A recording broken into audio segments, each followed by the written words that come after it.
All right, y'all. Welcome back to episode 39 of the Wiretap.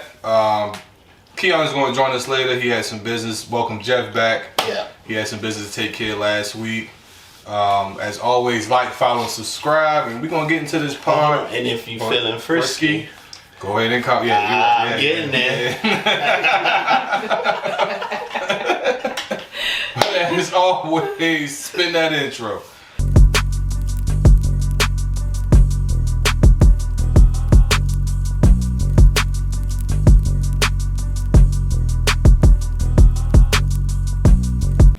All right, y'all, we back. Like I said, episode 39. We got Jeff here. How am I trying to say it? 1/3. 1/3. Thank you. 1/3 of our trio. As always, we're gonna start with our mental health check-in. We have some beautiful ladies in the room. We're gentlemen. We're gonna start with our commentator, Leah. How was your week? Hey guys, so my week was good. Another long week with work and everything. But it was a good week. I went to a funeral today, so I want to shout out Miss Ina Charles, rest in peace. A wonderful, amazing woman. Shout out to my best friend Brittany. That was a grandmother she lost. So just being a supportive friend, showing up, and yeah, after that, it was a good week. That's good. Other than, the sad news about grandma. Yeah. How about you, Bree, our camera lady? It was a little rough week. But I'm here today. So let's have some fun with this chicken teriyaki. That Leah cooked. Thanks, Leah. Yes. Thank you, Leah. Definitely me. Cooking with Leah. We have an audience member here, T. How was your week, T? My week was good. I had a good week. I can't complain. Okay. Yeah. Okay. All right, now to the men. Jeff. My week was cool. From last week, I had my event. Yeah, we spoke on your It was dope. I mean, you can hear it from my perspective. No, I was just letting you know. I was just letting you know we made sure we shouted out the event. Niggas will never let you talk. But go ahead. My fault. No, it was dope. So like my event was 2 years in planning. Okay. You gotta fight through like the hair trash, people telling you can't do it and shit, and then you like bring your vision to life. And to have friends and family there in a dope ass setting, like It was a beautiful place. That shit was just fire. Yeah, from what I seen from the great reels, presentation. You get PowerPoints and shit. Niggas ain't know I was. He was working. He wanted it to be presentable. So I get that. Nice. Like we all go to them bullshit ass presentations in them fucked up ass hotels. And like them just be sketchy, and it was like, bro, like I'm good on that. So like I always had this vision on how I wanted to do shit, and like to do it, have people have wine, chill. We get to talk about finances. We get to open up. We get to meet each other, family. Like that's what that shit is all about to me. And I think the biggest thing was because I had to work, so unfortunately I couldn't participate. But just the knowledge, passing that knowledge. A lot of people don't really be knowledgeable about financial literacy, and I thought that was a great thing. And Keon, when he came back to the shop, because I had an appointment after I got off, he was like, "Yo, that shit was so dope." He was giving it a lot of praise. And like I said on the pod, they spoke on it a little bit, but congratulations, bro. I know how it is trying to bring something that's here to like reality. I get that. Yeah, I was in a conversation the other day, and I think I've said this to you, but like the hardest thing in entrepreneurship is getting people to see a vision that only you can see. Mm-hmm. And then somebody was like, "Nah, that's genius level shit." Right. Right. And then it's like, all right, well, okay, I'm working on that, but it's like my whole thing is just trying to get this shit out my head and then do something different. Because when it comes to the finance, everybody says that like the same bullshit. And so like when you try to say something different, it take a little bit more time and shit of that nature. And I'm cool with it. I have a question for you because like I wonder if you dealt with this as well. Like on my journey. I'm cursing a lot, but I'm sorry. On my journey, I think I dealt with a lot of imposter syndrome. Did you have the same? Absolutely, because I don't have no mentor. Like, and they always say you can't be what you can't see. Right. I don't got nobody to look at to see who like a financial advisor. Like, ain't that many blacks in the space, right? And if I do know them, like we all at the same level, but I may quote unquote be at a different level because I started my own firm. Like I don't have a boss in a sense. But like I'm not saying that to stunt or anything because like I don't have those same resources. So like the way of me trying to figure this shit out is different. And then like when I go talk to somebody, I be like, damn, but you don't have the resources that your buddy got or some shit like that. So then that's when my imposter syndrome shit in. And like that's why the event probably took 2 years to make because I was fighting through all of that. Yeah, procrastinating in a way like I'm not gonna say self-sabotage, but I would say self-sabotage. I won't say procrastinating because like every day I was always working something to get to that point. I got you. You get what I'm saying? But it was like I was like, all right, well, like now I'm at a place where it's like it's feast or famine. Like I gotta make this shit work, or like somebody gonna come take my house. Like, bills don't stop. Yeah, bills don't stop coming. So like I think like so that pressure, it's also a good thing because I gotta do this shit now. Like I gotta jump off. That nudge happened, and it's like okay, now I built some momentum. They like, yo, we want an event every month out of you at the place. And so it's like, all right, I got some February. I got something lined up for March. No, the place, the fans. Like I think everybody was just really enjoying it. Yeah. So yeah. Well, I think the biggest part, like not to cut you off, but I think the biggest win was the atmosphere. I think that's what probably grabbed people. Like you said, who wants to go into, if anything, like a little shady, seedy. Not even that, but like even like when we have certain trainings and it's like, oh, we in this hotel room. Yeah. We about to be here all day. Right. We got the playing desk. Yeah. The way you was, it was very like the ambiance of it was just crazy. Because from what I see, I'm like, oh, you got plants, and it was hella audience engagement. Like he had everybody introduce themselves, talk about some things. Yeah. Like I felt like that engagement, it was personable. You like that shit? Yeah. On your Steve Jobs. Nice. Honey, how was your week? Because we do this shit all day. But I wasn't done. It's done now. So we'll circle back. Hold up. So I'm gonna speed up, and then like I started working at like at the gym and shit. But then I'm one day in, and the manager that hired me got fired. So when I walk in, I'm like, "Yo, that's interesting." I'm like, am I really on the clock? Cause like they gotta punch my shit in, and there ain't nobody there to punch my shit in, and I'm like, am I wasting my time here? Like, but that's been cool. But the shit just been an interesting week, and been moving and shaking, setting up appointments, meeting people. So. Well, I'm happy you starting to see. We've had some talks off camera. So I want 10% for everybody that was referred under my name. There you go. There you go. I'm glad it's you getting that traction that you want. Because I think that's the one thing when we in certain spaces of creativity and wanting to create our own lane, we need those reinforcements to let us know that we going the right way. Yeah, it's hard. Because I think everybody just want that sign. It's hard to create under stress. Yes. But once you can get some momentum and you find momentum, you gotta ride that motherfucker. Yeah, exactly. Consistency is the biggest thing I think I preach, to people like that ask me, as far as like with the podcast or when I was in the gym heavy, it's just like, yo, the consistency. You gotta stay consistent no matter how you feel, what you dealing with. I'm not saying you're not gonna have days where you fuck up. You're gonna have days where you fuck up. Yeah. I'm not gonna say you're not gonna have days where you don't do what you're supposed to do. You're gonna have those days. But as long as you stay consistent, that's all that really matters. Commitment, discipline, and consistency. Oh, I think everything else kind of just comes with, the aspect of trying. Because I remember like it's another thing that I want to do as far as with these cameras. Like I feel like I haven't really dived into like the real aspect. Like when we did the pod with the divorce, people who came on. Yeah. I really enjoyed like kind of directing everything, and I'm like, that's kind of the lane I really want to tap into. But right now, I do enjoy podding. I want to carry this, because I can say, oh, on my resume, I produced a show. You know what I'm saying? Yeah. So it's like, you just gotta keep going. But my week was cool. How was your week? I got stuck at work Tuesday, so I had to pay an extra, $35 to the little after school program, which I was pissed about, but it is what it is. Like you got stuck super late?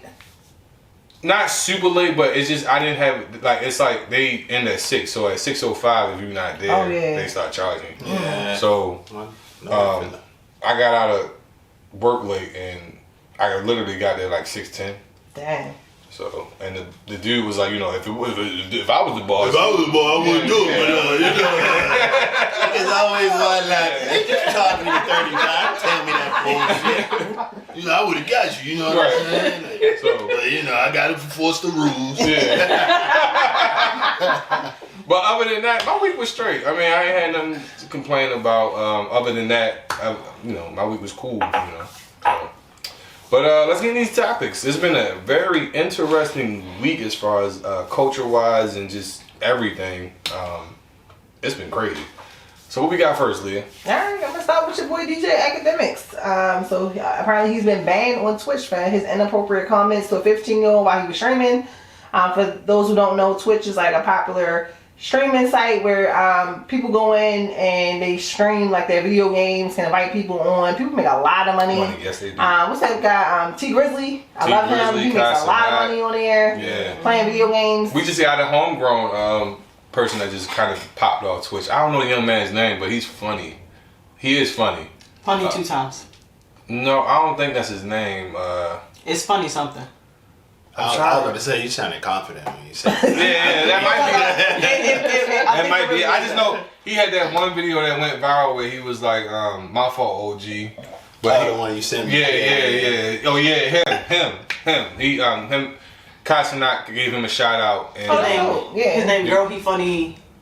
What's his name? Girl. Oh, Girl He Funny. Yeah. Oh. I don't know why that's his name. That's a weird name, but because he's thinking forward. Like girls is talking about it, and she tells him like, "Girl, you funny." He probably ugly funny. Like you know niggas that be ugly, but they funny just to get bitches. You ain't got no choice but to be funny. You gotta get the joke off your looks. But yeah, he's starting to really pop now from that little, not little. I don't want to say that. Yeah. But shout out to him. Shout out to him. But Academics, what the fuck, nigga? This was nasty shit. Did y'all listen to this? But this like his second one. It's the first one where he was talking about like a girl, like when they pressed him about an age girl. I've heard about the second one. I don't know specifically what happened because it's like when. No, I'm saying this was like a while back. No, I know because I remember when the whole beef with Drake and Kendrick came up, and they were talking about the pedophilia thing. Mm-hmm. That's when it came back up. But I never really dived into it and what actually happened. But I did see that he had another incident. But yeah, that was some weird shit. I don't know. It's like, bro, you 30 something years old. He's 30. Yeah, like he's 35. A fucking kid. Pressing another kid about you pop your cherry yet? Like, ew. Yeah, like it was like grow up. It was a weird because it was him and another gentleman, and they was like feeding off each other. Yeah, like Academics was like, yo, would you let such and such, suck you off? And he like, bro, the little kid like, bro, what is you on? Like, chill. Like, the other dude was like, oh, I'm gonna send some strippers to your house. He was like, no, you trying to set them up. I'm underage. Like, you gotta chill out. Now, don't get me wrong, because when his apology, he was like, you know how kids are. I'm like, yeah, but that's kids among kids. Yes, like, that's the difference. That's a 35-year-old man. Yeah, that's kids among kids. Like, yes, did we say some wild shit back in the day? Absolutely, we said some wild shit back in the day. But we didn't have no grown ass man saying little shit to us. Yeah. Hey, who old ass did? Yeah, like, why the fuck you 35 playing with a 15-year-old anyways? Exactly. I think, for real, just like a little off subject, but on subject. I think we are the first generation that's having issues with nostalgia, right? And I say that because. What do you mean? I think so. I mean, in the sense of like somebody lost in like the 70s. But I'm talking about to an extent where we don't realize that like we have such a wide age gap between us and the next generation. Yeah. Like it's like, bro, like nothing in my mind would say I'm going to talk to a 15-year-old child like this unless I kind of see myself like in this space with the kids. You get what I'm saying? Like I think like some people really have an issue with acting their age in this sense. Yeah. And I mean I'm not saying Academics does, but I mean that was really weird. Like nothing in me would say I'm about to talk to this kid in this particular manner. Like I don't give a fuck if you're 15, 16, 17, 18. I'm a grown ass man. I'm not about to talk to this young man like this. So that's why I be thinking like sometimes grown people. Like I see it online. I see something like how some people are like, how old are you, Jeff? 35. 5. It's crazy we gotta think about it now, but we at that I thought you were stage. gonna give you industry age. I thought that's why you was thinking about me. We gotta get it. I'm 29. I still subtracted 3 years from Yeah, COVID. and then, I was about to say COVID wasn't a real year, so technically. Nah, it was 3 years, so that's why I subtracted. That's right. I got you. But that's crazy. Damn, I lost my train of thought. Yeah, you. I was saying you I hit got on me, bro. Nah, Yo, you asked me for my age and shit. No, I was asking your age because I just feel like when I get online and I see people our age kind of participating in certain shit that don't make sense to participate in, I'm like, come on, bro, you 35, like. But like, look at it like this, like, quote unquote, adults ain't nothing but big ass kids, like. I mean, to an And extent. I'm fine with that. I'm totally fine with adults being kids. But this, you crossing the line with this. Oh no, yeah. You want to be an adult, play video games? Sir, knock your fucking self out. But don't be an adult 35 pressing another 15-year-old about when he gonna get his dick sucked and shit like that. Yeah, like, that's weird. That was weird. I won't. because nigga, I watch fucking cartoons and I'll watch cartoons the day I die. I watch cartoons too. I ain't gonna hold you. I still fall asleep with like SpongeBob and what's the American Dad. Like, if I can't fall asleep, I put that shit on. And for some reason, I fall asleep. But what you about to say, Jeff? No, so like, remember when we was growing up, and a nigga come up to you and be like, "Hey, you did this," but probably the age gap wasn't 20 that years. big. It was like 3 years or something like that. So yeah, because I can remember. Yo, pause on this. Like really pause. I can remember being like probably like 9, and it was my neighbor across the alley. Like I lived on Falstaff, and we had this big ass alley, and they lived across, but we went to the same school. Yeah. And one day he was older than me, because if I was 9, what's that? 4th grade? He had to be in 6th grade, 7th grade. And he was like, "Do you know what cum is?" And I was like, You don't know. "Nah." He was like, "That's the white stuff," and then he just ran off. I'm like, "What is white stuff like?" It was so fucking random, but I was like, "What the fuck are they talking about?" Like, What if he had some in his hands? Like, you want to see it? hey, yo,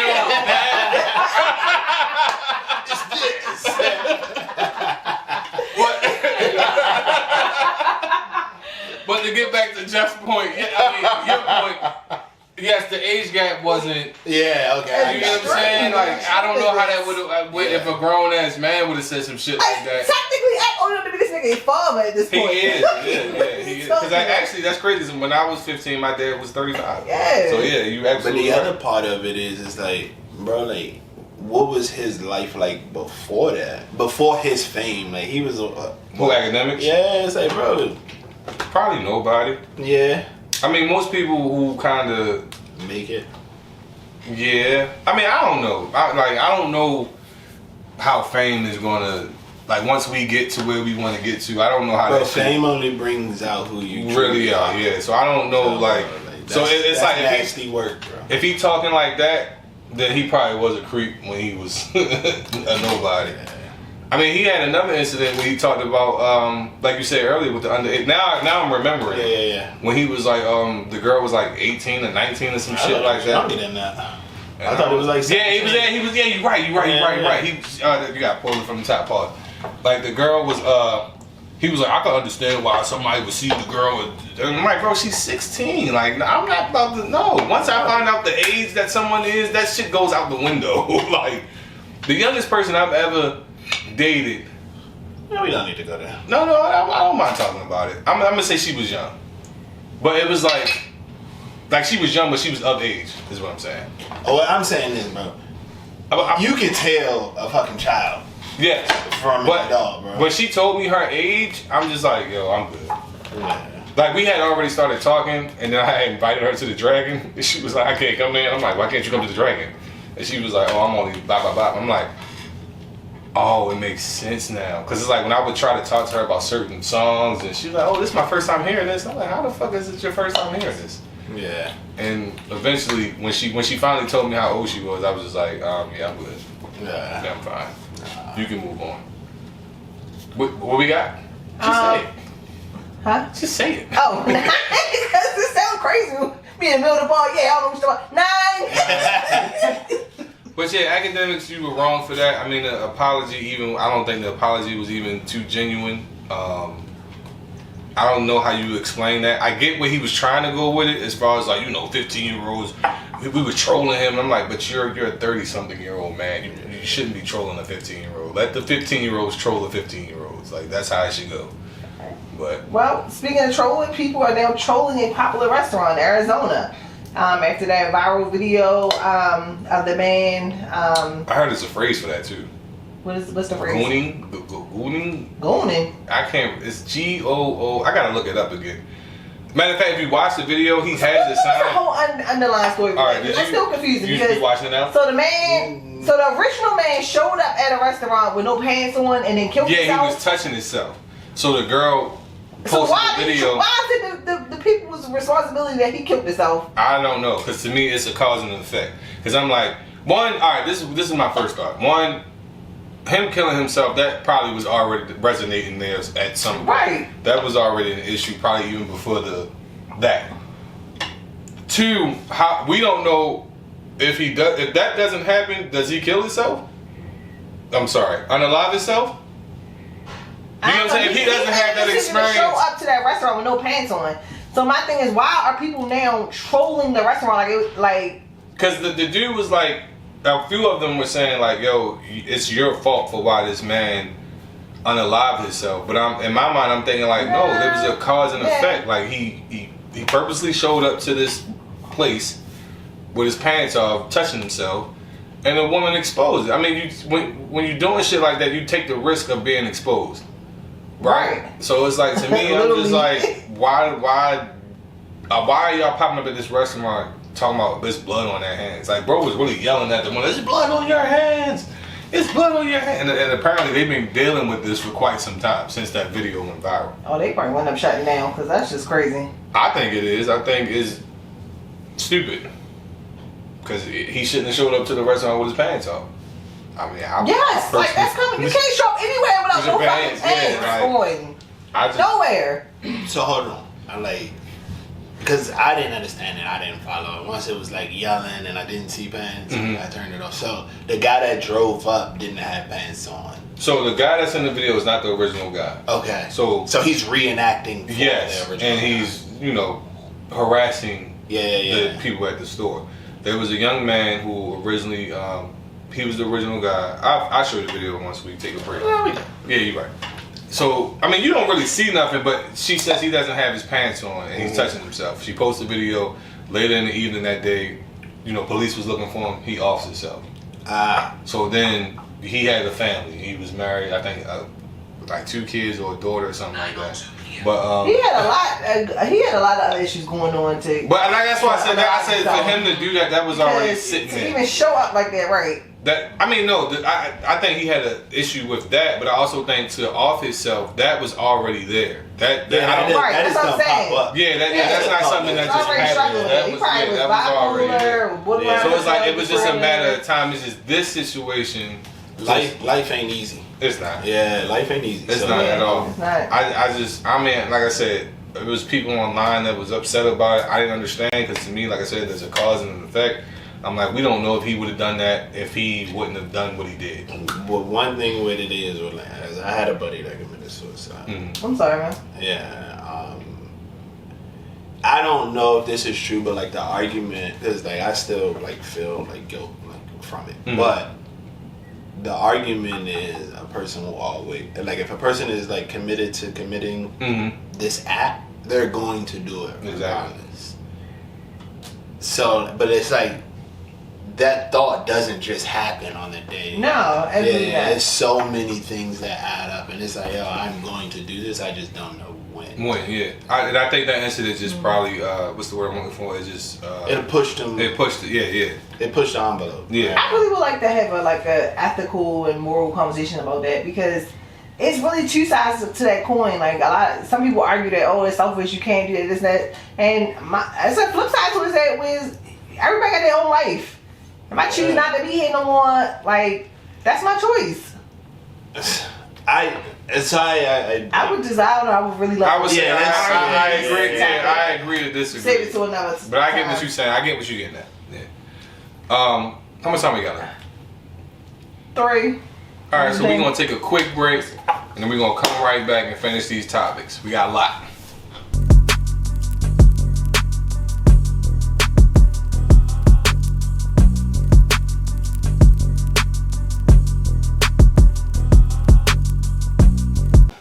All right, y'all, we back. We're gonna continue these topics, and You got like that Mr. Miyagi Daniels sign. I gotta do it because like it helps with editing. So it's like like when we fucked up the last time, it didn't have no sound from the camera. It was like the clap was, it helped me because I could edit it with the sound bar. Gotcha. But yeah, go ahead. Alright, well, next time we was talking about the young lady who is suing the Lyft driver against weight discrimination.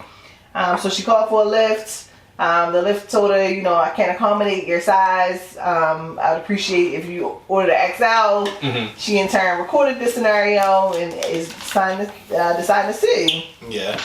So this, what do y'all think about this? Well, I mean, she was definitely wrong. like, come on, yo. Like, let's be real. If you ever use Uber, Lyft, any of these platforms, mm-hmm. they have different size vehicles, right? It's like, for me, I'm a tall guy. I'm also a big guy. So it's like, I'm not about to order just a regular Lyft. I'm going to probably get a truck. You know what I'm saying? Yeah, is it a little extra? Absolutely. But also, no, I don't. Room. Yeah, if I'm going somewhere but it's going to take like 10 to 15 minutes, I'm going to get the truck. If I'm going like 5 minutes down the street, you know what I'm saying? I'm going to probably just get the car. But I don't think she has a fight in the battle. Because, I don't know if the person was disrespectful or not, which I doubt, but the video that I seen, and she recorded the video, the driver seemed very respectful. He was like, ma'am, he was like, mind you, my tires can't accommodate you, which was probably true. He said the tires can't accommodate you. I'm not gonna hold you. She is a big woman, ladies and gentlemen out there that's watching. Right, we ain't talking about this regular big. We talking about like, big. Like bigger than Precious. Like TLC, 600-pound life big. Yeah, she's pretty huge. I'm sorry. I have no adjectives to explain. She's also a rapper, which I thought was wild. I mean, that probably came after. Nah, I mean, she had videos. I mean, even prior to this incident? Yeah. Oh, she's just trying to capitalize off the momentum. She's a drill rapper.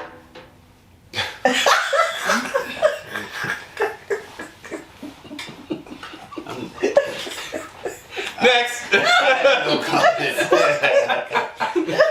One more. We're gonna move right along. Let's keep it moving. She's a drill rapper, okay.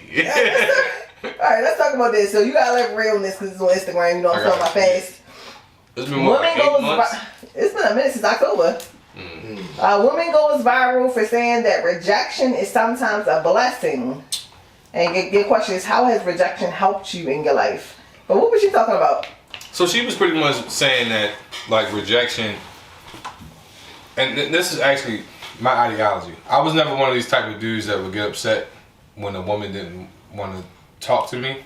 What was? Oh, okay. Before your ideology, what did she like? What was? Yeah, well, she was just saying like some like pretty much in the same. It's the same. It wasn't like job or something like that. It's the same. Like pretty much it's the same.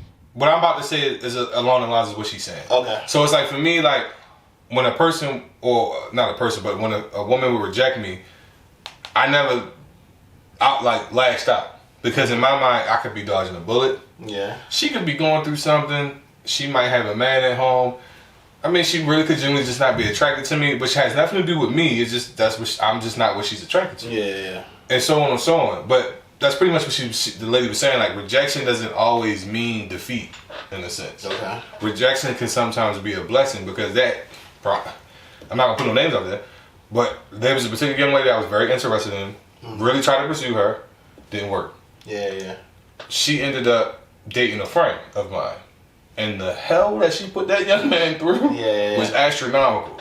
So for me, it's like, oh, I dodged a bullet. Yeah. Because that could have been me. Like, I could be you popping up at her house acting crazy and shit because she not texting me but watching my stories type shit. Mm-hmm. Like, it's like, that in my mind, I was like, oh, I dodged a bullet. Yeah. You get what I'm saying? So, like, for me, rejection has probably helped me a lot of times, in a sense. That probably some shit I'm just unaware of. You know what I'm saying? Like I said, rejection for me, it was never one of those things where it's like, don't get me wrong, in the moment I might have felt sad about it, but it's like long term, I'm just thinking like, oh, this could have led to this, or this could have led to that, or this could have led to, you know what I'm saying? Yeah. That's at least that's my thought process on it. I don't even think that long. If it don't happen, it don't happen. It's like, why am I putting so much energy in something that did not happen? I think some people do though. I don't know why. It's like, why would I even try to like think of all these scenarios of like what ifs? Like if it didn't happen in this moment, it wasn't for you. But I'm already gone to the next thing. It builds character, like not just rejection in a relationship, but just rejected from anything. No, you get rejected in a job interview. You get declined for a job. It's like, okay, well, what did I do wrong? What can I do better? What do I need to work on? So I always look inward. It's like a learning experience. So I actually do have a good example. So in 2019, I applied for Towson's correction facility, right? Okay. Because I really was trying to elevate, like, it was really on some other shit, because, like, I had a coworker who was there. He left to go do corrections. He went from driving a Grand Marquis to a Benz in, like, 6 months. Like, I don't even know why he came back to the job. Maybe the stunt with niggas. I don't know. Mm-hmm. But he had a Benz. And I'm like, yo, what you been doing? Like, I remember you had the Grand Marquis. He was like, bro, I don't bring nothing less than $3,500 home from the, where I work at. So I'm like, yo, like, put me on. He like, nah, here, just do the application and call you, blah, blah, blah. Mm-hmm. I go through the whole process. I'm talking about background check, psych test, lie detector test, the whole 9, right? I'm getting excited because now I'm like, all right, I'm about to finally have some real stability. You get what I'm saying? I get an email. No, I got a phone call the day before I had to get my last interview, and they were like, we're gonna pause the interview and we're gonna reschedule it. The next day, I get the email saying like, blah blah blah blah blah blah. We're going somewhere else. Right. Yeah. And that shit broke my heart because in my mind, I'm preparing myself to get ready to be what I see as sufficient and stable. Because at the time, I really wasn't that stable. And when that shit didn't happen, I was upset. Fast forward, now I'm in where I'm at. And then I hear about the stories that's happening there because it's like how often people get drafted, how people really ain't got no lives. Right. In the sense of that work-life balance. Right. And it's like, yeah, my job, you should be fucked up sometimes. Yeah. But at least I still got my life. Right, exactly. You know what I'm saying? I'm not living in this motherfucker. Yeah. So it's like. But you also, can't even take your phone in there, right? Yeah, you can't do nothing. But also, if you look at it like this, what was your why for even going up there? It was because I saw my buddy go from a Grand Marquis to a Benz. Yeah. Right? So, like, it was superficial from the beginning. Mm-hmm. So, like, the block happened because there was no real concrete why you wanted to be there. It was just superficial. So it was like, good point. You didn't miss out on anything. But like, if you look at it, how invested you were because you went through the whole process. That whole process just taught you how to go through another process. It taught you how to go. Because I went through the same process with the other. That's what it was. That's what it was building the skill for. But that's a good viewpoint. Yeah. You're very mature. Thank you. Not mature, but mature. Yeah. What's Demir? Demir. I don't even think they saying. Are they still saying that? I don't know. It's something new every 5 minutes. But yeah, that was a life lesson for me. Yeah, man. Like, so even like with me, like in terms of rejection, like even with like, I'm sorry to throw this back in, like even with the event, I thought everything went great, but it was like things in my presentation. It was like maybe I was too long-winded in this part. Mm-hmm. I don't know if I had like a sales aspect in this. So even while I was presenting, I was like self-critiquing, and then once I was done, I was like, shit, I gotta work on this. But like, I loved the feedback that was so engaging again. So like, that was able to pick me up in terms of like rejection. Shit, I'm in sales. That shit happen every fucking day. So you accustomed to it. Yeah, you just build. It's like being a doctor that's trying to develop the cure for cancer. We still don't have it. So this motherfucker every day is trying to build the cure for cancer, and he's failing every day, and he just goes, well, I'll try something else. I'll try another, I don't know, scientific experiment. I'll use the Socratic method to figure something else out or something like that. But that motherfucker get up every day for failing. I got a question for you, because you said something about sales, and it took me to... You like that? I did that shit? Yeah. It took me to the mall niggas. Who? The mall niggas. They say not mall niggas? You know what I'm talking about? No. When I say mall niggas? I mean like the people that hang out at malls. The kiosk niggas. Man, hey, they fucking laundering money. How you gonna afford this rent? Like, what are you doing? It's a nigga. So many incense you can sell. Listen, ain't nobody wearing fucking paintbrush shirts no more. No. And this a nigga at the mall that got a paintbrush. I got this Nipsey Hussle painting for $10 from Kia. I didn't know where you afford this Kia. I was like, hey bro, like you got airbrush shirts on and this ain't 2003 and Chingy ain't coming back. Not at all. Like, but how are you fucking funding this? I was asking that because I was thinking you like need to investigate. Hey yo. You need to invest everybody in the mall kiosk. Yes. These motherfuckers be on their phone sitting there. No, you know who blow me the most? Pause. The shoe niggas. I hate them motherfuckers. Like, I will look straight as possible. Who's the shoe niggas? The niggas that want to clean your shoes. Clean your shoes. What? You got on Yeezy. They want you to take your shoe off. Nah, No. Well, I don't wear like good looking shoes, so niggas don't ask to clean my shoes, so I don't have that problem. But them niggas be blowing me like. They'd be like, hey, big bro, I got the shoe cleaner. Yeah, I'm good, my nigga. Like, I don't need my. I'm straight. Yeah, like, it's, Nah,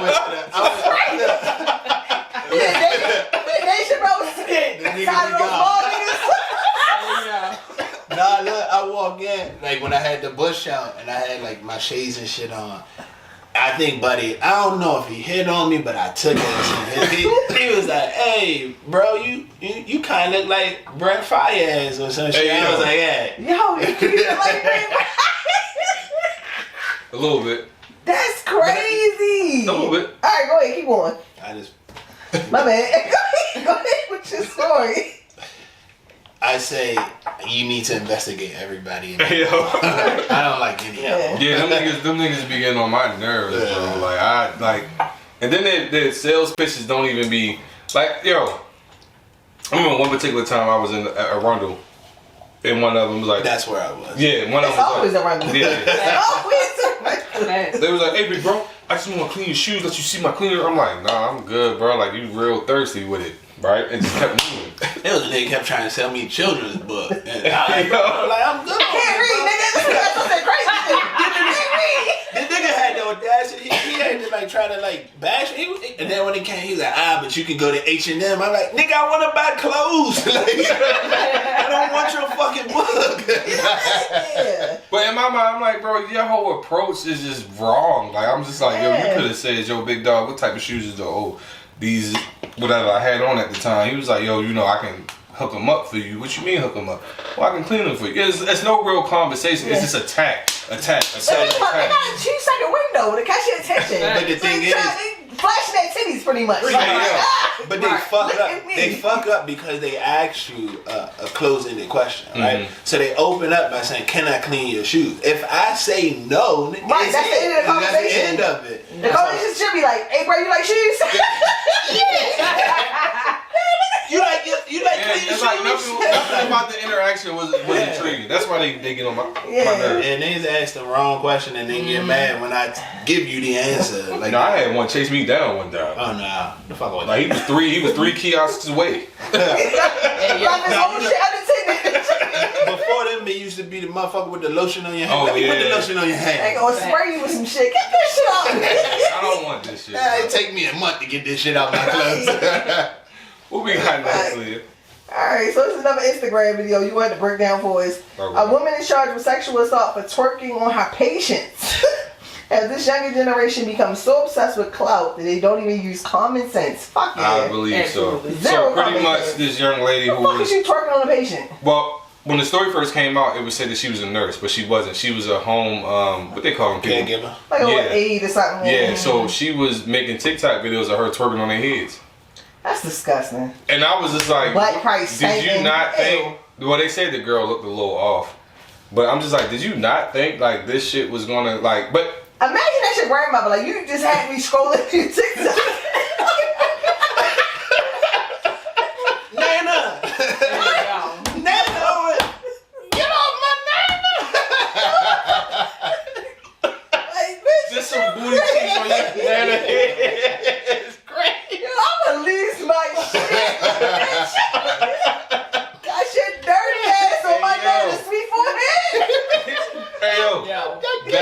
hilarious. But I was talking to somebody about it, and they were saying like, "Oh, but the girl's slow," and I'm like, "Yeah, I hear that shit." But I'm like, "But she's not the only person who has experienced. Remember the ick shit? Remember the nurses was getting fired for the icks? They was no, I'm not on TikTok, none of that shit. You know what icks are? I don't. I heard of it in a movie recently. Pretty much like shit you don't like. Yeah. Like it's like some white girl shit. Yeah. Like shit that irritates you. Yeah. So they were doing TikTok videos of icks they had around the hospital. So things that they don't didn't like about pertaining to patients. They didn't necessarily post a patient, but it was just like, well, damn, bitch, if you hate your job, why the fuck are you here? You know what I'm saying? I need to pay bills. So true. Like, listen, jobs. A lot of us are just there because we just need to pay bills. Right. I'm sorry, like we could care less about what quotas you have to meet. Oh, no. But with that being said, nursing is one of them jobs where, bitch, if you just there to pay your bills, you don't need to be a nurse, and that's coming from a nurse. And I've known some nurses. I've personally known some nurses like that. If you really just want to like they genuinely hate their job, go find a pole. But the point being is, I just think this generation, like I had a conversation with somebody about her brother, and she was like, her brother just want to quit her. Like he's younger, he's in his early 20s. Mm-hmm. He don't like the way the job treat him, so he want to quit. Okay. These niggas know how to work ethic. But but see, the thing is, listen, young people. I guess I'm unk status now. What is it? I think you big bruh. Big bruh? Nah. You might be unk. I think unk is. You're not 35 yet. Bro, it's crazy. I am 35. I'm 35. It's crazy to be unk at 35. I was in the gym. Buddy was like, "What's up, OG?" He was like, "What's up, OG?" I hate that shit. "Yeah, I hate that shit. yeah." Nigga be hitting me with the Kevin Hart drum. It was like. He was like, yeah, like I had like my undergrad paraphernalia on. He was like, oh shit, you went? I was like, yeah, and I graduated in 2014. He went like this. Damn. I said, hey, bro, don't do that shit. Don't do that shit, bro. That shit hurts, bro. Yeah. And so that like it does hurt. It does. To hit OG Unk at 35, bro. Nigga, I call Miss. I lost my shit. Like Miss. I say, man. I might be auntie than Miss. That's all the time for me. And I look like I'm still in my early 20s. Oh, excuse me, Miss. No, just no. Miss who? Yeah. Don't call me Miss Young. I think this generation has no goddamn sense. No, but to like they don't have no sense. But to the young man's points that was like, I don't like how the job was treating me. I'm not mad at that. I'm not either. Like but if I you want gotta to make it make sense in the sense of what's next for you. You'll figure that shit out. Like, but to just up and quit when you got bills, real life bills to pay. Why the fuck sit there and be fucking miserable the whole fucking time? I mean, I get that aspect too. Just because like the bills that shit gonna happen, but you gonna sit there and be fucking miserable. Like how long have we been in jobs where it's like, yo, I'm fucking miserable? Like I worked in the call center, and I worked at Amazon, so trust me. So I worked at Amazon too. I was like, bro, like I can't stay here and get beat up on the phones no more. I don't give a fuck like how much you paying. Yeah, after like which ain't much, but it was like after like a year and some time, like bro, like I can't take this abuse no more. I'm good on this shit. I mean, I had a job lined up before I quit, but it was like, I'm done with this shit. So no, facts. No, I don't know. I completely understand that, but I guess the thing is, for me, it's just like you don't have nothing set up next. You get what I'm saying? Like, it's just you want to drop your job and hope that you get another job, not knowing if you will. Yeah. And it could be months before you get another job. You get what I'm saying? So I think that the generation behind us operates on feelings. Exactly. And sometimes, and most times, not even sometimes, most times that's not the best space to be. I'll say feelings and intuition. Or is that the same thing? It's the same thing. Okay. But I just feel like that's not the best thing to do. When you got real bills, like if you got, like I understand that thinking if you live at home, and just FYI, taken care of, kids are moving out of their house later. I think the average age now is 21 to 35. Ain't nothing wrong with that. Where people still living at home. I like that, but not 35. Oof. I mean, it's rough out here. Yeah. It's rough. It's rough out here. But this shit ain't easy, bro. There's no fucking manual to this shit. Yeah. So like, I lived with my parents twice. No, I feel like if you just stay with your parents to a certain age, like stay with your parents till 25. I feel like that's enough time to save a decent enough nest egg. So I moved out at 24. I came back during COVID, and then I came back again when I moved back from Pennsylvania. But I ain't no slouch. But my parents, they like, oh yeah, you can stay and whatever. Now they beat my fucking door down. Like, oh, you want to come back? No, I don't actually. I'll struggle. I'm sorry. Yeah, but sometimes you just need that reset, and everybody don't have that support. So the fact that you even had the support to be able to reset, that's is trust and believe me, I have the support to the extent. Yeah, the support nonetheless, but to an extent. That's why I just think like staying initially instead of just like some people just be moving out 18 or some people get kicked out, and I feel like that's the disconnect. I feel like kids should be encouraged to stay that time period as long as they're working and saving and things like that. I feel like that would decrease like come back. So what I think the issue is the respect part of it for most people, because what happens is your parents still see you as a child. You gonna always be your parents. But I get that extent. But you still gotta respect me at some point as an adult. Right. That's the conversation that you. Basically, they'll be fucking in here. Is what you're saying. I'm not saying that. I'll tell you this. I'm not saying that. I'll tell you this. Like, I didn't move out. Like, if I'm 35, I didn't move out until I was fucking 30. Like, and like. So you was what? Same here. You moved the very first time you moved out? My first time moving. So like my agreement with my mom, she was like this, look, 19. As long as you in school, I got you. But like the moment you stop, you gonna have to get out and go on your own. So like I did undergrad when I was 24 when I like finished. Did you feel like you was really like you was fully equipped to move out? Like did you move out? I felt this. Then me and my mom had like a serious conversation about this. So when we were talking and she was like, look, I won't always be your mom, but like I'm like that parenting aspect of it, like I'm releasing that part. Like so like we good or whatever. We can I was like, all right, cool. And then when I was in the home, I was like, bro, I gotta get the fuck out of here because I felt like I had reached my cap being in my like it was like the ceiling, like or something. Yeah. The gross ceiling. It was like, yo, I gotta get the fuck out of here. But I didn't have like still shit together, and then so once I really started working and shit, it was like, oh, all right. I'm stacking up. I'm getting the fuck out of here. And then I was in grad school.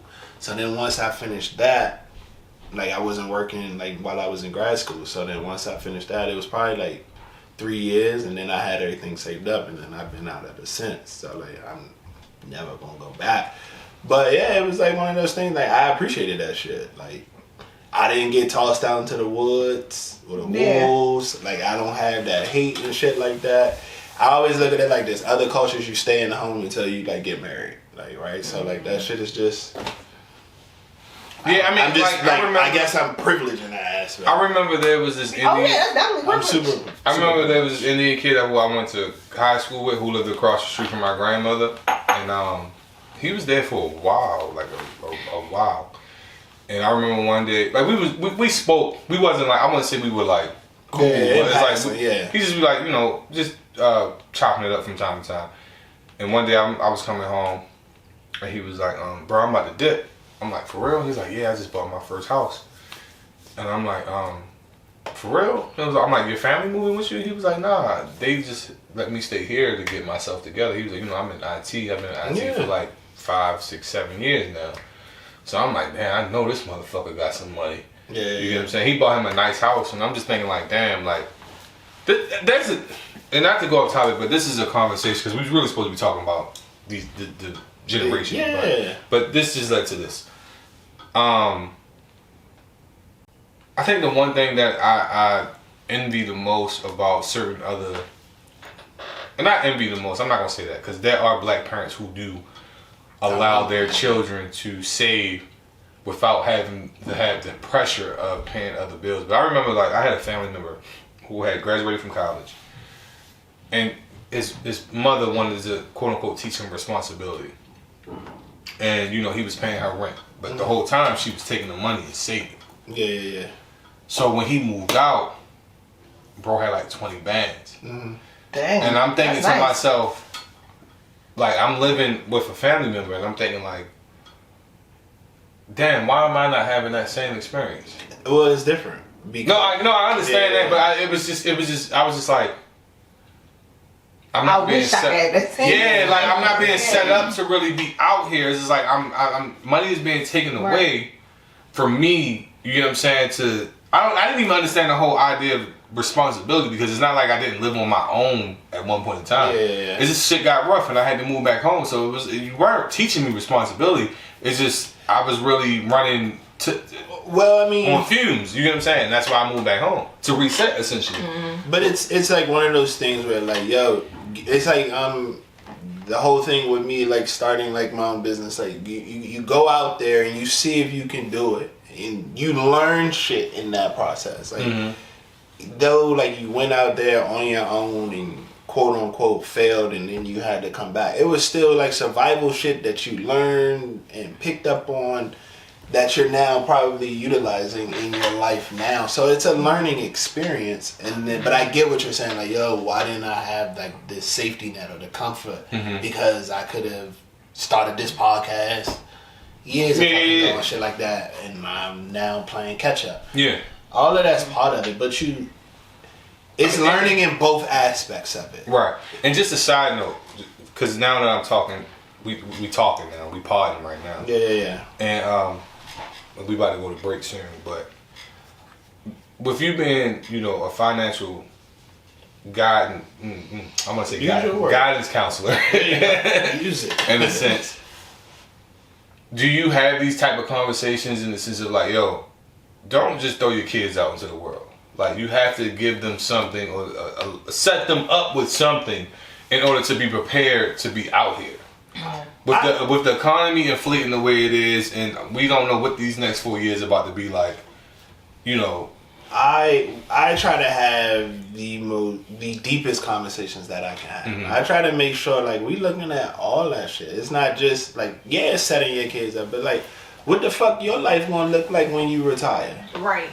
You know what I'm saying? 'Cause you gotta take care of you first. I said fuck them kids.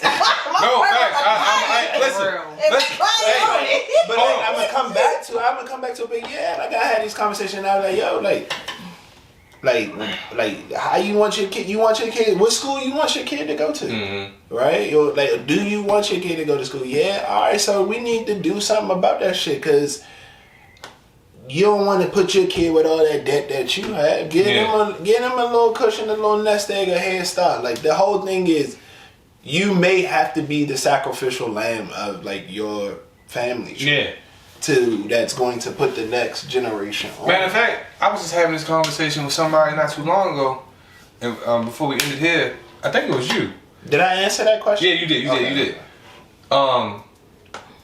It was either you or somebody else, but I was talking about how like people get out here and start these clothing brands and instantly think they're supposed to make millions of dollars. And I was like, for real, when you look into these luxury brands or designer brands, a lot of those people who started that shit probably didn't even see like what happened with this. How close are we to break? Because I'll give you my like. I mean, we can just put a pin in it and come right back. Let's put a pin in it and come right back. Because I'll give you like my anecdote.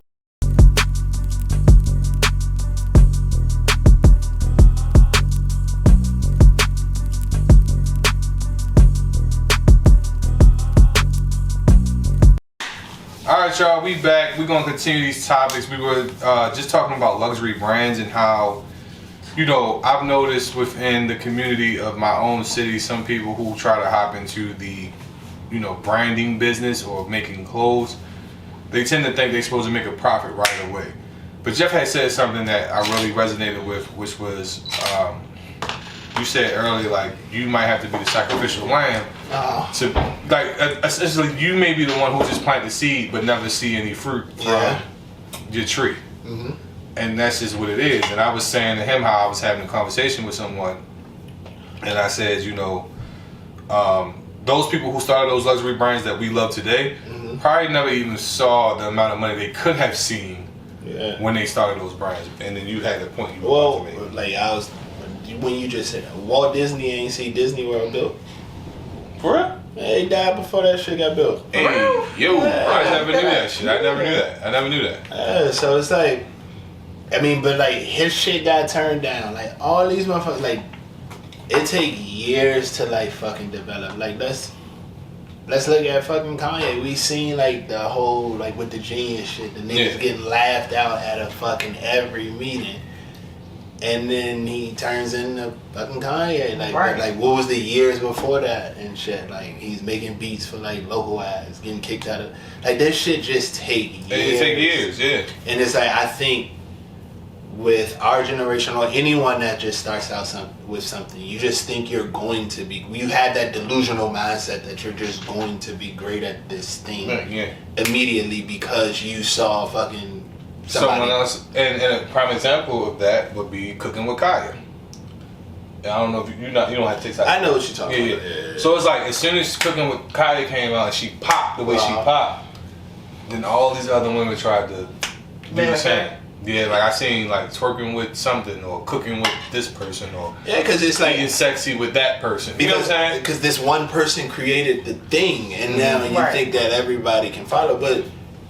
I don't know all of the girl that Cooking with Kaya, but like from what it was like, she probably can cook or some shit like. I mean, from what I seen. Well, yeah, what it like it's saying, and it was like, now the other part of it is marketing.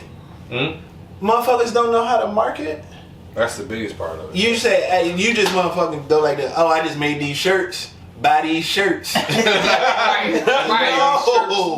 these shirts. Yeah, it's like that's a slogan right there.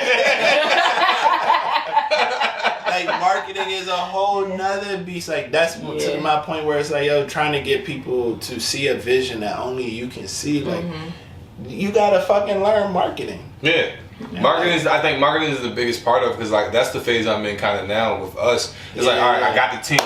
Okay.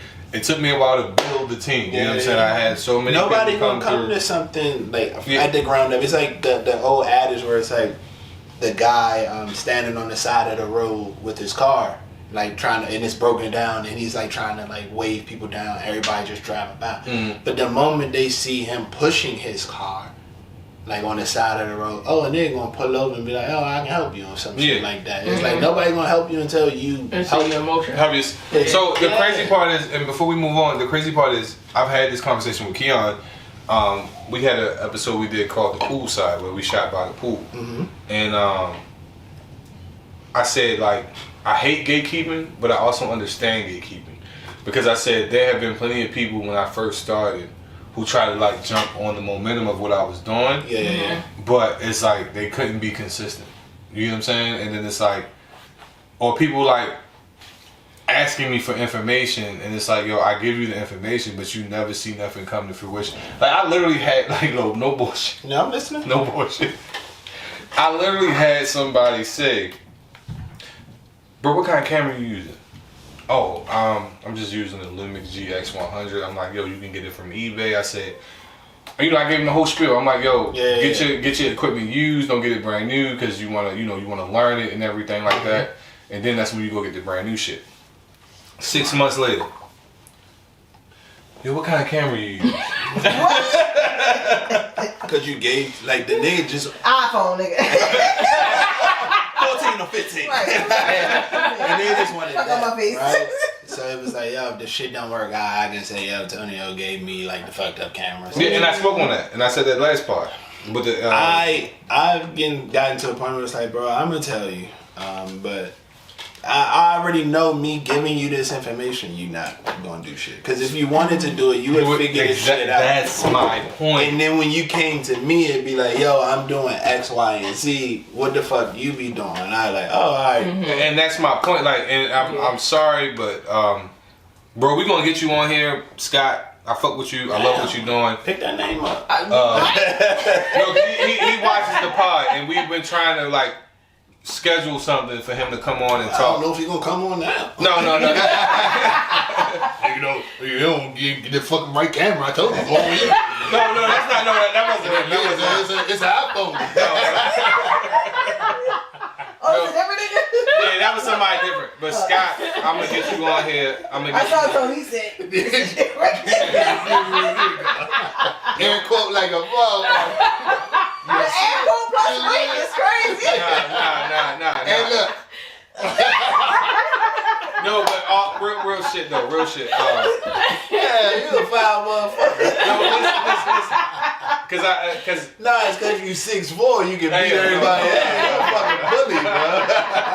No, it's not that. No, I really want to get bro on here because he been doing his own thing. He got his own traction. He got his own fan base. And I've said this, like I said this on the poolside pod. I said, you know, out of all the people who have talked to me, Scott was the only person I actually saw. He had his own thing before, you know, when he came to talk to me, he was like, yo, you know, da-da-da-da-da. Now, I don't mind giving him game because he actually utilized the game. You know what I'm saying? Like, when you give me game, I actually try to utilize the game.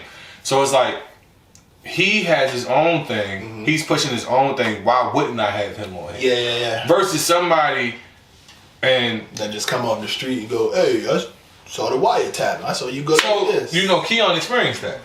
No, I didn't. Okay, so Keon, should I talk about this? Can I talk about this? Okay, fuck it. Well, I think you should ask Keon, but no, he would be cool. He would probably say fuck it as well. Okay. But you know, he was on another podcast.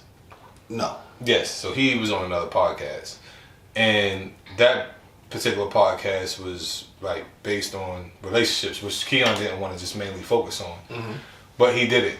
But I thought when he did it, the person that asked him to do it, I thought they was cool. Yeah. He was like, no, I didn't know that nigga. Like, I thought it was cool too. me, yeah, I thought that was cool. He was like, no, he saw me do your shit. And he was like, oh, that nigga's funny. And then he asked me to come do... That's not a bad thing. That's the thing. Like, a motherfucker not going to help you or reach out until you see you doing the thing. Like, that's an example of that. Yeah, but he was just like, yo, but the consistency and the level of, like, I think he got frustrated with the person trying to, like, tell him what to do. Mm-hmm. Like today, he's not here, and we know why he's not here. And it's like, bro, I completely understand. We're not where we could want to be yet. So of course, go do what you got to do. I'm never going to trip off that. I'm just personally never going to trip off that. But you know, in that situation, the person would trip off the fact that he couldn't commit. Mm-hmm. And it's like if you're trying to live through him versus just doing doing your own thing. Like, I'm gonna do this regardless. If all y'all today said, you know what, Tony, I'm done with this, I'm cool. Right, because you was doing it before we got here. Right. Like, I'm gonna still do it. And I've had that happen. Like, I had somebody, I'm not gonna say that. We had a disagreement. And he... Goddamn Scott. Nah, it wasn't Scott. I had somebody who completely started this with me. Yeah. And we had one disagreement, and he went left. And there's no disrespect to him. I don't hate bro, nothing. Like, it's like, all right, go do your own thing. Yeah. But it was like, no, I gotta keep going. You know what I'm saying? I mean, that's a testament. But like with anything you fucking start, you're not gonna be fucking good at it. Not at all. You gotta be an amateur before you're a pro. Right. Fuck that. Like, it's like a clip of like Marlon Wayans when he was when he was like starting up stand up, and he was like, bro, it pause on this, but he was like, yo, I don't mind sucking. Like ain't nobody gonna be good at when they first start up. And if you expect me to, fuck you, because it's like that's not how the process works, bro. Mm-hmm. Like, what's that like? It take years to become an overnight success. Yeah. You know, at least 10. But perfect example is that is Morgan Freeman. Morgan Freeman is a perfect example of that. Samuel Jackson, another perfect example. I mean, it's all of them. Yeah, like, Oprah. It's a million people. Yeah, it's if you can name, it's anybody you can think of successful, like J.K. Rowling. Yeah, you know what I'm saying? It's like that's the one consistent thing. Like when you look into these stories of people who have become successful, the one consistent thing I noticed is that they stayed consistent. No matter what they went through, they stayed consistent. Like it's like you said, I fucking suck, but through me sucking, I'm learning. Yeah, and I'm learning. Maybe that's the evolution of it. Yeah, and I'm becoming more and more proficient as I'm learning. Yeah, okay, I popped that 50, but fuck it, I popped. I think the hardest part of it is when do you release the shame from like outside person, because like the humiliation that you're facing from people on the outside, it's like hey, damn, you still doing that pod? Like, I'm just using this anything. No, in fact, I've had that. Damn, you still doing that podcast? Or this is how it's probably said. Hey, damn, you still doing that little podcast, ain't you?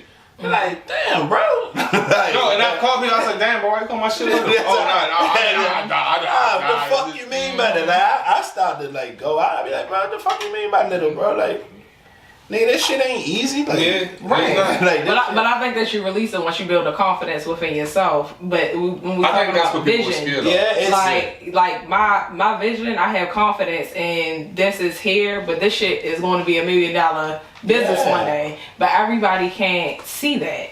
Yeah, everybody not supposed to see it. It's that part. Your vision ain't for everybody. Business is in your head because you believe in yourself. Correct. Everybody not gonna believe in your business for the simple fact that it ain't their idea. Exactly. You know. But I do say this. I do believe that people want to see you successful. They just don't know the words to say it.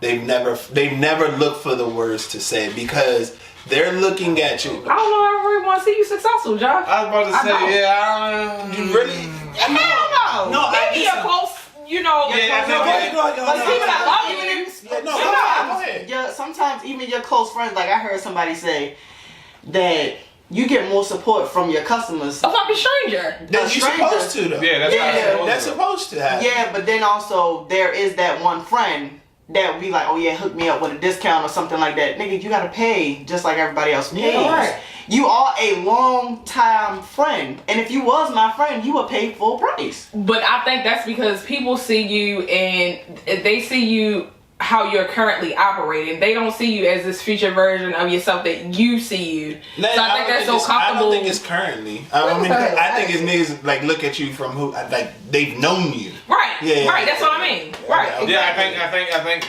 like what you said just now about the knowing you part. It's like a stranger doesn't essentially they don't know who they don't know you. They don't know you from your shit. Right. They know your shoes is tough. They don't know. They don't know your habits. They don't know how many times you just said you was going to do A, B, C, D, and D and didn't. They don't know. You know what I'm saying? They just don't know. Yeah. So that's why strangers tend to be more supportive to buy your product, but versus people who know you. So the people who know you, and I'll go back to this, and you can argue me down like with this part. I think the people that know you, they want to see you successful. They don't know the words to say it because it's like, well, damn, I can see Tonio doing this thing. Let me see if it work out. And they don't know the words, so they come up to you and say, yo, I see you doing this. You don't know my real name, do you? Isn't that Tonio? No. It's Tony? It's Antonius. Oh, damn. What's your Guys, we had a break So your middle name. So his middle name like Franklin or something.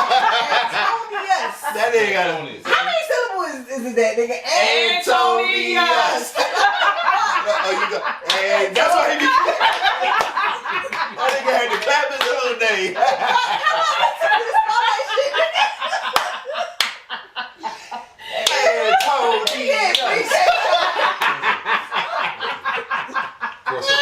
Hell no, I can't stop. Boy, I got like 4 more clips. That nigga said, you don't know my name, do you? It's Antonius. You took theater with that name, nigga. To me. Antonius so not to me. My name does come from Shakespeare. I was about to say, that nigga sound like a villain in Shakespeare. Which book? I don't know. I just know it's spelled. It's spelled different. It's definitely spelled different. Where art thou, Antonius? Chill on me. Hold on, I got like a mouthful. We love you, Antonius. No. That No, we ever do it like. It's all love. niggas ain't never read Shakespeare. Nigga, I did read Othello. Boy, I ain't never read them shit.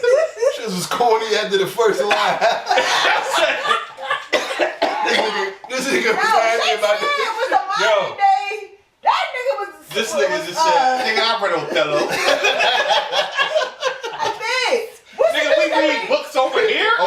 Over here, come. We read books. All about the hip hop. See, he was the fucking, what's her name? Mona Scott. Shakespeare was the Mona Scott of the 1600s. Yo, no, that's but all that shit is just some drama. I will say this about Shakespeare. Like, let's say we don't read it, but in every fucking great movie, book, or anything, that shit is pulled from Shakespeare. Yeah. Like, that was funny. Shout of a doubt. That was funny. I read Othello. Shakespearean over here, cuz.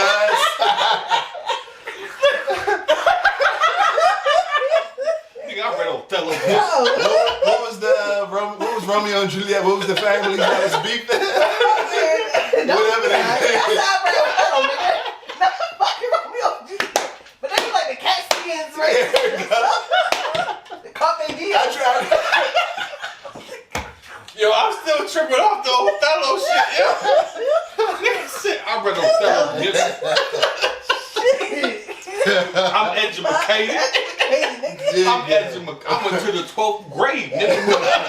Graduated from CCBC. Literature program, nigga. Language arts. Top of my class, dog. Niggas think we ignorant. You what? We ignorant. Isn't ignorant? Oh my God. Ignorant, nigga. I know what I'm saying, bro. Hey. Yo, alright, I'm gonna segue to another topic though, because with that West Coast accent that we talking about, how disrespectful is that fucking Fat, Juicy, and Wet song to the West Coast, yo, and Nipsey Hussle? I hate What do y'all think about that? I don't even know what it is. I can't even play it for you because we gonna get banned. Yo. But pretty much is what's that nigga name? Bruno Mars. Yes. And Sexy Red, which is a weird combination. But Bruno Mars was like, yo, that pussy so wet, I throw up a set. Yes, they flat Nipsey Hussle last time I checked to Fat, Juicy, and Wet. And I'm just like, this song doesn't sound... It's so disrespectful. It's disrespectful. I mean, I think right now... But isn't it art? It is. It's a form of... What the fuck, nigga? Isn't it art? I can take a piece of shit and put it on a piece of paper and say, A lot of motherfuckers do that. Shit that's art, yes. Shit's here. I thought that. No, facts. That's facts. But I mean, listen. Art has levels. Leah was like, "Yeah, nigga, it's art, but it's still disrespectful." Yeah. Shit. It can still be disrespectful. I mean, like art is art. No matter what type of form. Some art is just whack. All right, so dude, so if they took that means if, like Nipsey Hussle owned 100%, so that means a percentage got to go to the family. So money is getting kicked as many times as it get played. I mean, what that shit is about the respect, especially over there. Like that's just. I'm like, who did they run this past? Did they run it past? Somebody had to clear it. Yeah, somebody had to clear it. Somebody had to clear it. Somebody cleared it. Like, what we got next, Leah? What we got next? All right, we got Scott Storch. His wife goes viral for racist comment towards the valet, calling him a wetback. Yeah. And then she goes online and cries. What do you think? So pretty much what happened is she was at a valet with some Hispanic people. They got into it. In Miami? Yeah, she claimed that she got groped. I don't know if she did get groped or not. I'm not saying she didn't. Ain't nobody groping that woman. But she said some very heinous things, and one of the terms was she called one of the Hispanic people a wetback. And they got her ass about it, as social media always does. And she went online and started crying like, I'm sorry, I didn't mean to say that, I was just angry. Girl, wetback just don't roll up. Hard to say that. When was the last time you been to Miami? I've actually never been to Miami. I've been to Orlando, but I've never been to Miami. Miami is like the overpriced. No, like this. I agree with you. I went years ago in my mid-20s, and I also was in a relationship. Yeah. But it wasn't like overrated, but I just didn't get to experience I didn't really get to experience it. Do I want to go now? Absolutely not. Yeah. I'd say I'm just saying the first language is Spanish, and In Miami. Like I was at McDonald's. Me and my son, we had to drive through. We go up. We already ordered. You took your son to Miami? What you was doing? Jet skiing, don't you know? I went. That's what Orlando is for. We went to a book signing. Ooh, see me? What signing was in Miami? It was a book, like it was in Coral Gables, which is like on the outside. Okay, gotcha. So, it was a lady. Her name is Carla Harris. She's like my superhero in terms of in the financial industry. Okay. She works at Morgan Stanley, and I used to work there, and so like I wanted her to sign a book, meet her, tell her how much she inspired me. So, my son okay. Me, yeah. I'm sorry. Somebody cut me off. Scott Storch. Oh, but like, yeah, Miami is this. It's a Spanish-speaking city, bro. Like, we were at the McDonald's. That's where it was. We were at the McDonald's, and it was like she went through everything in Spanish, and I was like, she was asking me did I want sauce, and went through all the sauces in Spanish, and I just heard ketchup and mustados, and I was like, she asking me for sauce. I just want ketchup. Like, but yeah, like that shit is a Spanish-speaking country. So I don't know what happened, but the derogatory term that she used. I mean, I think I've always said. You saying it was on point? I'm saying that that should not have been used. We are not racist. We are not racist. No, I'm not at all. But like, it's a lot of Spanish down there, so I mean, she wasn't far off. No, but what I was going to say was this. Did I set it up like that? Yeah. What the fuck are we talking about? I didn't mean that. But what I was going to say is you don't know. I always say you don't know how a person is until they're angry at you. Like, you don't know the true nature of a person until they're really angry. That's why you're supposed to get. But it's like, yo, that's how you really feel. Let's be 100%. For sure. That's just it's like, I think with a certain person being back in office, we're going to start seeing a lot more of this. Of these slips. Yeah. What, for the next 4 years? Yeah. For the next 4 years, yeah. I think we're going to see a lot of that kind of happen because people just want to be racist. I'm gonna say this. I'm gonna say I hope it don't. So I don't want you guys to like keep. I was saying, can I interject on that a little bit? Yeah, go ahead. So there was a video. There was like a guy. He was going around inauguration, and he was asking like, "Oh yeah, do you know how much the immigrants paid in taxes last year?" Everybody's like, nothing. Oh, nothing. They're like, no, $96 million. I think it was more than that. No, I think it was like 96 billion. Yeah, it was something like that. And they was like, for real? They're like, yeah. 96 billion is like a 96 million is a drop in a half. Yeah, it was more than that. Well, the video that I'm saying, he said like 96 million or billion, whichever one it was, and they like, oh, for real? I didn't even know they paid that much or whatever the case may be. Yeah, they fucking working. And it's just like they work just like you work. Their taxes get taken out just like your taxes get taken out. You know. I ain't never seen no fucking hillbillies out here fixing no potholes. Well, the problem is, I think. And plus, people have this perception. So we can kind of talk about politics. they also have this perception. We only got 5 minutes. And a quick note, just in the sense of politics, I think that we are about to see a lot of things that these quote unquote MAGA people feel. We are about to see a lot of this shit kind of backfire. Yeah. We just saw the DEI shit kind of backfire. Because statistically, black people are the last to benefit from DEI hires. The top 2 people to benefit from that are white women, white men. I think next was like the disability people, and then after them was the LGBTQ community, and then us. So a lot of those people who probably voted for him are feeling the effects of it now. Also, the Hispanic people are feeling the effects of it now. I've seen several TikTok videos of Hispanic people who are upset with the deportation because they're like, yo, my grandmother is not a criminal. She's not a bad person. Or my cousin is not a criminal. He works, but because they came here illegally, you know, they're getting deported. And the sad part is, like, they're not actually attacking all illegal immigrants. They're just attacking one demographic, which is Hispanic people, which fucking sucks. But, you know, that's what people voted for. I just think, like I said, the next 4 years is just about to be crazy. Like, they're only attacking Hispanics for now. I feel like they're gonna be acting Haitians next. Remember he was coming at them Haitians? I believe that too, but I just believe that it's terrible. The stigma. So a lot of people thought DEI meant black. It doesn't. Right? And then like as you said, white women are the number one benefiters from DEI. It's almost like they don't know that. You know what the funniest TikTok I ever seen in my life was? You about to tell me? I'm gonna tell you. Okay.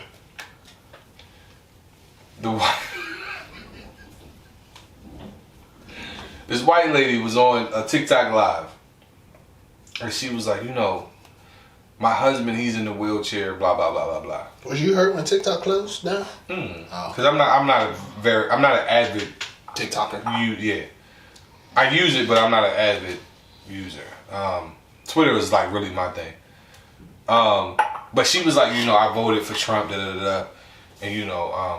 I want to get rid of Obamacare. So the dude was like, Obamacare is Medicare. They didn't even know. And she was like, my husband uses Medicare. He's in a wheelchair. Yeah, Medicare. And she was like, so why did you vote against your own interest? She was like, because I didn't know. I thought Obamacare was a different thing. They were just so strung up on the name Obama. Yeah, because Trump essentially took Medicare and called it Obamacare. So a lot of people thought they were two separate different Medicare things. was already the way he increased the people that can benefit from Medicare. Yeah, that's all it was. Yeah. And like you couldn't be denied for pre-existing things. Right. It's better for people to get it. No, I get that, but I'm just saying people confused the two. They thought they were two different entities. Is what I'm saying. They thought Medicare was something else, and they thought Obamacare was something else. But that's when you just listen to propaganda all day. Yeah, and I work for an insurance company, and it's in our demographic in Maryland, it's more white people that are on government assistance Medicaid than there are black people. Well, that's only like when you if you. That's across the United States. But the problem is a lot of people. But they don't look at it. Yeah. They don't see it. Yeah, because when they promote it, who do they use? They use minorities. Mm-hmm. But statistically, if you look at it, white people are the dominant people in the country. They are the dominant on food stamps. So it only makes sense for them to be the dominant users of the assistance program. There's this lady on TikTok. She was crying about food stamps and Medicare being frozen. Yeah, because it's like she's like, I voted for this man, and now you're freezing my food stamps. How am I supposed to feed my kids? And da da da. Hey, people, you fucked around and found out. We be fucked around and found out. Nigga. You see this graph?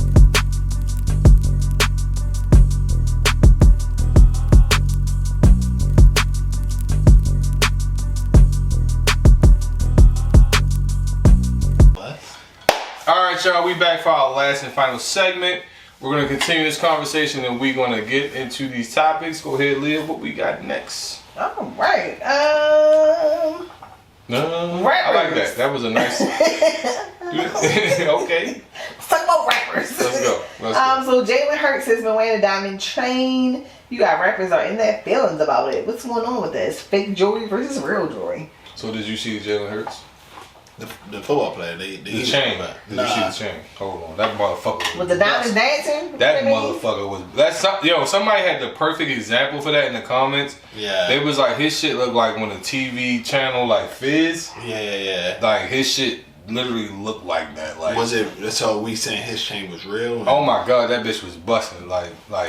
Oh yeah, that's what guaranteed money looked like. Like look at that motherfucker, bro. That motherfucker was hitting. That shit was dancing, like the fuck. Yeah, how much he get? What did he get paid? Like $50 million? I don't know, but like, that shit $50 million a year look like. But the funny part was, people were like, "Joe, why the rapper shit don't be?" Money different. Money is different. NFL money. And I think a lot of niggas get that. What's that? What they call it? False fight diamonds. I'm wearing fake jewelry. I ain't even gonna hold you. I mean, as a rapper, niggas $2 million on a fucking chain. As a rapper, I get that. That can get snatched, stolen, broken. Because you in these vicinities. Like Jalen Hurts is not going to be in these spaces. I don't care what spaces you in. $2 million chain or $1 million chain is ridiculous. Bro, like them niggas be buying the same shit that's in the middle of the mall. The middle of the mall, yeah. They buy that middle of the mall shit. You just went to a store that wasn't in the mall. It's like, I mean, you don't have to. But my thing is this. Mm-hmm. We already know you got money. What did Jay-Z say? I don't buy the bright watch. I bought the right watch, nigga. Yeah. Like, come on. I mean, okay, so like, listen. There was a conversation me and my best friend. Me and my best friend literally talk a lot. Yeah. And there was a conversation I was having with her because I'm really into Rolexes. Mm-hmm. I like that's my dream watch. That's the watch I want to get for myself. And I said, thanks, bro. I was watching interview with Larry June, right? And Larry was talking about. I'm trying to get into Larry June. Send me some music from him. I got you. I'll fuck with Larry. Please, because I've been trying to get into it. Yeah. Let me ask this question before you go. Go ahead. Why are you into watches? I've always been into watches. Like since I was a child. Like that was my thing. That's a good question. Is that like your form of like a status symbol?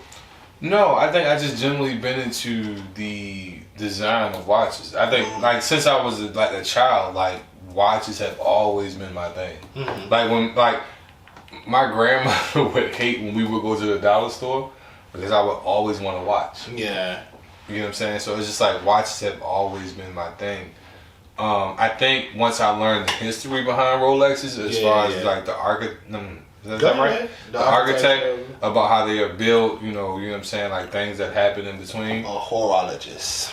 I just looked up this word of day. What's a horologist? So watch fixer, a clock person that studies time. Oh, okay. Well, I just always been fixated on watches, and then like I literally sat and watched like a 2-hour video on how Rolexes were made, and that shit really intrigued my mind. Very intricate. But it's very intricate, and like all of that shit was for pilots, for the most part. Yeah. I think like Ray-Bans, watches, all that shit was for pilots. Aviators. Yeah, I think. Cause like how the time changes and shit. Yeah, when you go to different spaces, yeah. The meridian, when you cross over and shit like that used to like fuck them up. So like, most of that shit is for pilots. They had a site for the Bermuda Triangle too. When I'm fucking with you. Sorry. Yeah, you know I be nerding out and shit. You can't do shit like we that. We want our own blurred segment. Antonius, we're asking for a blurred segment. I gotta say your name. But listen. So like, I've always been into watches. So I remember me and D was having a conversation, and I watched the interview with Larry June, and he was like, "Yo, I'm just learning about watches." So I feel like a lot of rappers, man, they get that shit that somebody said it. And then motherfucker tell you a watch is a presidential and don't even know what that shit means. Yeah. Or oyster, or like they don't know what it's time. A submarine, they don't know. They just like none of that shit. But I remember thinking to myself, like, are you only into watches because you saw like the dynamics as far as like when rappers got on, that's what they got. Somebody said that watches are a status symbol. They are, like, to an extent, yes. But it's like, bro, like, cool. But I'm about to we got the segue of watches because I bought the Jay-Z line. But what we're talking about is just like, no, I'm getting back to that point. So my point is, the reason the conversation was about the watches, because I was like, I feel like a lot of people who finally get into these spaces of having money. Hey, you clapping like a bad bitch. This is why we didn't get enough. Come on. Yeah. I feel like a lot of reasons why rappers do certain things is because of the aesthetics, because that's what they learned, that's what they seen. So it's like, I need a rollie because that's what Jay-Z said I needed, so I need the rollie. Not necessarily because you want the rollie, because of the history of the rollie, right? Yeah. So when it comes to jewelry, I feel the same way. It's like, you want the status of having all the jewelry versus understanding the complexities of why the jewelry should be or look a certain way. Right. Like, you know what I'm saying? And I'm not saying Jalen Hurts did that. Yeah. But I'm just saying, like, his shit dancing because whoever his jeweler is didn't bullshit him on, what he got. But I don't even fucking know that because... Yeah, I mean, that's true. That's valid. I ain't studying diamonds, bro. Like, so I like... I mean, I get that. I'm not mad at that. bullshit. Yeah, because he should have been. So that could have been some fancy ass bullshit. That's a valid point. Like, I don't fucking study diamonds. Why the fuck am I about? That's why I would never get no $2 No, but I don't. It's, and I respect that. I respect. Like I'm not mad at that. And value and. But no, if it's all diamonds, it like and it's real fucking diamonds. That shit, it's $2 million. It's $2 million. Like, but no, they say if you get that cut in certain designs. So if you doing all that shit, all that type of shit. But I'm saying if I buy like the fucking diamond, like, but if you buy raw cut $2 million diamond, yes, of course. If you get a personalized fucking chain of a kitty cat riding a moose, kitty cat, like that shit ain't real right to me. Yeah. But I mean, at the end of the day, what I'm saying is, I think, like you just said, some people just don't care that much. Some people do. My thing is this, like, my G, we already know you got the money. Yeah. You don't gotta. I mean, if this is your way of showing you have money, but it's like, bro, you already established them. So like. I don't want to get into watches because it's like, nigga, I don't even fucking want that shit on my wrist. How often do you look at your wrist for time? Me, actually, a lot. Yeah? Yeah. It's like, bro, I'm a watch wearer. I'm a watch every day since I was a teenager. That shit don't do nothing. But that's just for me. Yeah, that's not, nothing's wrong with that. I think that essentially the question I was asking, like, at the end of the day, and we can move on from this topic. But I was just saying, like, I think some people are just into what they into, and they understand. Like everybody has their own thing. Yeah, they understand the specifics. It's like, for instance, you're into financial literacy. Yeah. So you understand the specifics of financial literacy, where somebody else is like, oh, nigga, I just want to make money. I just want my chain. I want to make money. Yeah, that's all they want. You know what I'm saying? Like, they don't care about, like, today the stock market. Like, for instance, I remember watching a thing about Warren Buffett. And he was very specific. He was like, yo, if the market down, I get me buy more. A sandwich. No, like this nigga went to McDonald's. He was like, I know what you're talking about. Yeah, he was like, I'll get the that nigga know that shit to the price. I watched. Yeah, he was like, if the market is down, I'll just get the sandwich. If the market is up, I'll get the sandwich with a drink. You know what I'm saying? So it's like exact change. Yeah, you know some people are just like for you, $3.91. you don't understand that shit because it's like, nigga, you a whole fucking billionaire. Listen, and I went to fucking McDonald's today. Judge me not, but like, I went there and then the whatever it came up to, like she didn't tell me. So when I got up, she was like, yeah, it's a 5. So I was like, it's 5:30, right? And she wouldn't answer me. I was like, it's 5:30, right? And like to that Warren Buffett joint, I had the exact fucking change of $5.30. Yes, bitch. It better be $5. Alright, and squabble up news. So, in a small town in Illinois, there's a mayor, first black mayor in the history, Mayor Tiffany Henyard. There's been some. Shouts out to that. But it's been some drama regarding her constituency. Yeah. So, in her council hall meeting, or city hall meeting, I'm sorry, a brawl took place. I don't know if I saw the video. We saw the video. I think Jeff had a point. He was very disrespectful. He was very disrespectful. He called her a bitch. At the end, he called her a bitch. But it was like, bro, you calling her out in front of all of these people, and you're not even doing it. And your whole tone is just all very impressive, bro. And she's trying to sit there and be, and she got. Here's the thing, bro. Like when you put yourself and you get to become an elected official or celebrity, whatever it is, bro, you are target practice for people. Yeah. And people forget that you still an ordinary person. Yeah. I mean, that's what she was saying. She said everybody's coming to me. She said these problems existed before I even got here. She said something I don't even oversee. But I think at the end of the day, you still have a certain level of professionalism to like. I get your boyfriend. That's a separate thing. That's like I can't control. Look, I see him. You're down with a man. Some nigga call her a bitch or a city council. All the nigga did was stop up. He said, "Yo, what are you saying?" And then dude charged him. He was like, he had no choice but to engage from there. It was like, bro, like, but I'm saying, like, I saw the video and it was like his whole thing of like trying to discredit her. Yeah. And it's like, bro, like, you know, so we voting you out, bitch. First of all, you can't even do. What the fuck you think this is, nigga? It's like, bro, you're not voting me out. Like if we city council meeting. Bro, we saying like first black woman to like, come on, celebrate that. Like it's a better way to have that conversation. Yeah. Right. And then if you want to have it in this public forum, okay, just you could say it in a better tone. A respectful manner. Yeah, it's like, hey, yeah, it was just it was to evoke that emotion, and then to end and say like, yo, we gonna put this white dude in here, we gonna vote them. And then call her out her name at the end. I get that. On now, I get that. No. I mean, I'm not mad at the. Listen to this. We in 2025 still saying first black something. Yeah. You know what I'm saying? Like that's crazy. That's crazy in itself. And then if she is, it's like, bro, okay, celebrate this. It's like you probably didn't even look this closely under a microscope until this first black person got here. Because you didn't do any of this when all the other right. When Billy Bob was here. Yeah. No, facts. No, I respect that. Like I said, I think my only issue with it is like, I get what your issue. Yeah, you're a mayor, so it's like you're supposed to hold a certain. Yeah, you're supposed to have a certain level of professional. But also too, it's like how much disrespect can the motherfucker take? But she didn't throw the first one. It was her boyfriend that jumped up. No, I get that.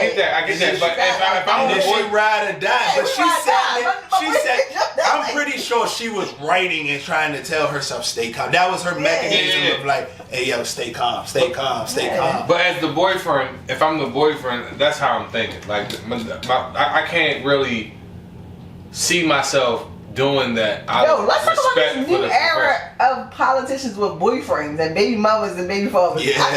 Like, man Scott, who got a baby mama, well, he married now, but I just was like, damn, it's the new era of politics. Before you couldn't live like that. No. Before you even got into the office. You just had him side in secret. That's all it was. But I also think, I think, all right, so I don't fuck with Trump. What the? I do not fuck with Trump. All right, what you about to say, yo? It's crazy. This wild shit, nigga. No, but what I think Trump did was he made it okay to not be perfect. Yeah. But you know what? That's fucked up. Because everybody's been trying to do that, but nobody will let them. Bro, that ain't true. We can go back 20, 30. Fucking Bill Clinton had a fucking. Yeah, but even that shit was kind of. It wasn't okay. Yeah, it wasn't okay. Remember they tried to impeach him for that. But what I'm saying is, it was like, bro, like none of these motherfuckers, humans ain't fucking perfect. No, all of this shit has already been. I know what Tony is saying. He's saying that he set the bar where it's like, yo, you don't have to be perfect to be a politician. But what I'm saying is, it's fucked up that he technically set the bar when everybody before him have been trying to push that limit, but because you can go back to the mayor that smoked crack in D.C. Wait, man, like fucking legend. That's too far, nigga. Yeah, too far. You can go back to, like you said, to Bill Clinton. Because come on, let's be real. We didn't give a fuck that Bill Clinton got his dick sucked. We didn't care. Did you care? I didn't care. I was like 6 years old. Yeah, but I'm just saying. Like, what? As you got older and you realize what happened, it's like, no. Okay. No. All I remember is my father saying that he getting impeached and the Republicans is taking over. I thought the boogeyman was coming. I think the Republicans. No. I want to go back to your point where you were saying that, like when it was up to the boyfriend and the lady in Illinois, there should be some level of professionalism. Then in the highest fucking seat, it should be a level of professionalism. No, absolutely, I agree with you. So you can't say, "Oh no, I'm not upset." No, you should be upset though. If you're upset that the boyfriend taking up for his girl that's getting like screamed at in public. I'm not It was the embarrassment of the brawl. Yeah. Had the brawl been under wraps, nobody's seen it. Yeah. If it was just been him and him, I would have been completely okay with that. But it turned into a brawl. So that's the issue that I really spectacle, a debacle. It was an embarrassment. We got people from Bill Clinton got his dick sucked behind closed doors after hours. Nobody did. To this day, nobody. I'm gonna put this up because I think that's funny. Bill Clinton. We didn't really give a fuck. We didn't. Antonius was upset. I did not.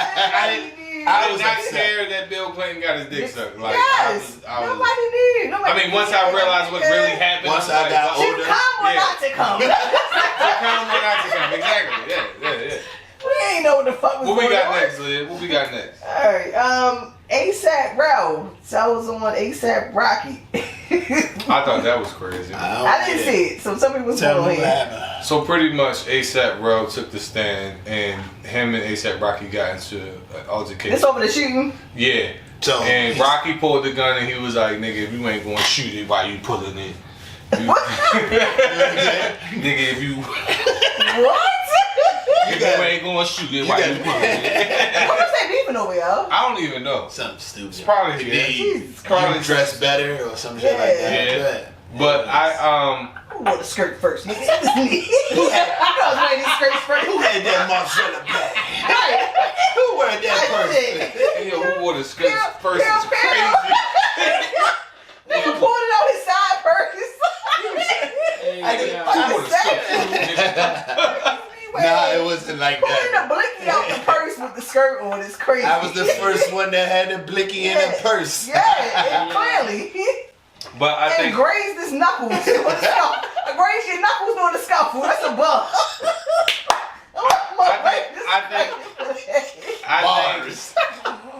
I think this shit was. The purse was the skirt. I think it's comical in a sense because I'm like, wow. I put the blicky in the purse. I put a nigga in the hearse.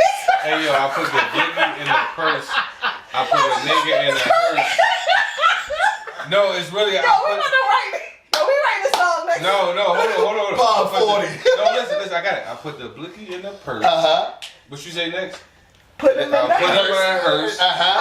Remember, I was first. Gotcha. I popped the nigga because he was. I don't know. He fucked up our bars. But we Session over. We can punch in the first part. Yeah. But I think it's fucked up. Situation. And he told him.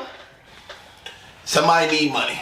Yeah, that's what. I don't even know if it's necessarily telling on because like the situation could be. I'm telling on the nigga that shot me. No. So what could happen? You could hold it down. No, you could. You absolutely could. But I don't know if the situation was the state picked it up, and then it was like, well, shit, I'm here. I might as well tell my side of the story type shit. Yeah. You get what I'm saying? Because that can happen too. You get what I'm saying? Like the state could pick some shit up and be like, well, Leah shot at Jeff, so I'm gonna have to. How would you find out? What you mean? How would? The video. It was the video. Oh. The video. They have it on video. Oh, well. But to your point, he didn't have to cooperate. Because that probably would have dropped the case if he didn't cooperate. I mean, they might have still taken it to trial because they have the video, but he also does not have to cooperate. Well, obviously their friendship is over. Of course. And somebody needs money. Yeah. And it always comes back to that. Money. Somebody's life is better than somebody else's. Yeah. Niggas hate that shit. Niggas don't like. I still say niggas support you, but niggas don't like when we was all together at one point. I don't believe that. Niggas hate that shit, bro. But my favorite Jadakiss line is niggas want to make. What did he say? He said niggas want to see you doing good, but not better than them. Yeah. And I believe that shit to be true. Yeah. Niggas want to see you doing good. Like, yeah, Jeff, I'm doing well. But I'm about to make sure I'm doing better than you. Because if we was together, like, I got used to a lifestyle while we was together. Now that we not together, that lifestyle is gone. Like, now you telling me I gotta figure this shit out and get my own at 30 plus something. Yeah. That's what a nigga don't like. The nigga don't like when, that's the sense of entitlement, right? A nigga don't like when you taking away this lifestyle that you created for us and now it's all gone. So it's like when niggas start out in these like successful rap groups and one nigga break out and you always hear the niggas that got left behind. Oh, nigga did this, that, and the third. You don't never hear the nigga that turned out to be the star. So it's just like, nigga, you was the source of it and now we don't have that income anymore. Yeah. Niggas hate that part. What we got next, Leah? Alright, well, check us out. A little bit of sad news. I want to say rest in peace to all these people lost their lives. 67 people. In a plane crash that took place a couple days ago, right here in the DMV area. So conspiracies are flying regarding that crash. It was a military plane that crashed into, I forget the name of the airline. American Airline carrying 64 passengers. The military plane was carrying 3. 64 was on American. 64 was on the plane, so 67 passed. Yes. So rest in peace to those people, but I mean, this is looking crazy. Like I said earlier, and we definitely looking conspiracy. Yeah, I was about to speak on that. So, and also we just had a recent incident in Philly where what do they call that type of plane? Charter plane? Sure. Yeah. A charter plane crashed onto the highway of Coppin Avenue in Philadelphia. Mm-hmm. I can understand the conspiracies because, from my understanding, that airport has a lot of heavy surveillance, it's just like everything there is just done to a T. Every airport has heavy surveillance. That's very true. That's very true. But it's like for this specific one, being that it's in DC, and I think the president may fly out of it.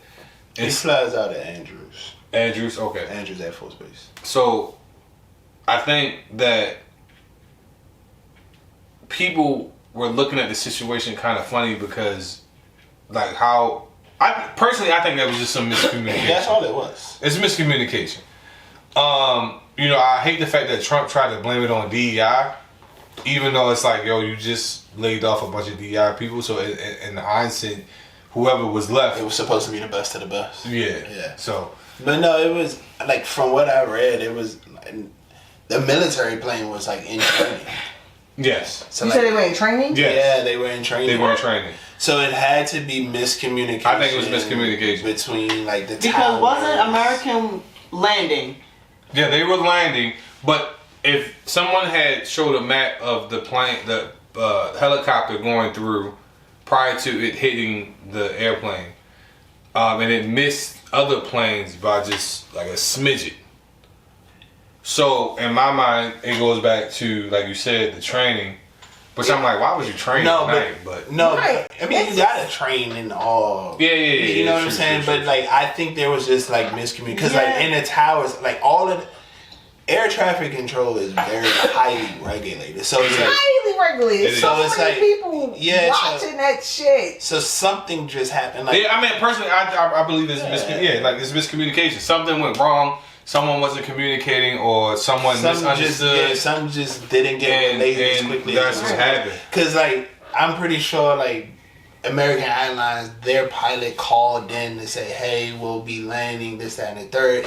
Because you gotta go. Hey, is everything clear? Like all of this, like they have to get cleared to come in, and then I'm guessing like the military pilot.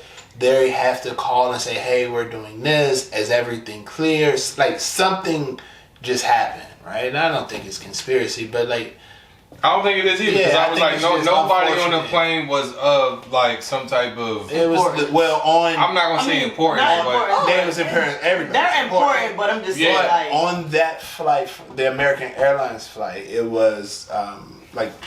They were coming from Wichita, Kansas, and they had Olympic figure skaters on there. Mm-hmm. So like that, but it's people in general. So everybody on there. Yeah, that's what I said because some people were trying to say it was specific type of people. I'm like, nobody was on that plane of like. It was Olympic security issues. In a sense. That's what I'm saying. Not important. There was a bunch of figure skaters. Yeah, it was figure skaters. But it was a bunch of I think it was truly sister and mothers. Yeah, I think it was truly an accident. But we got through all the topics except for one, the Mississippi ejaculation bill. That was funny. Come on now. Yeah, I don't. Bro, what are you trying to do? Like what? Like bro, Center retention. Nigga. Yeah, I'm not gonna not. Look, that was with Tony and the. You ever seen Come Before? I don't even begin to understand how you would even regulate that. How do you regulate? Who is popping through your window? Like, yeah, hey, man, how many nuts you done busted? How many nuts you done busted this month? You feel your balls, nigga. Hey, yo.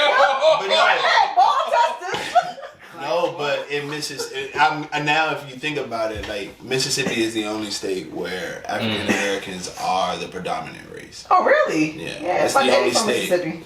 So it's like, oh, hey, Y'all gotta stop busting these nuts. I'm busting these nuts. We ain't catch up to y'all yet. Some ball touches that we.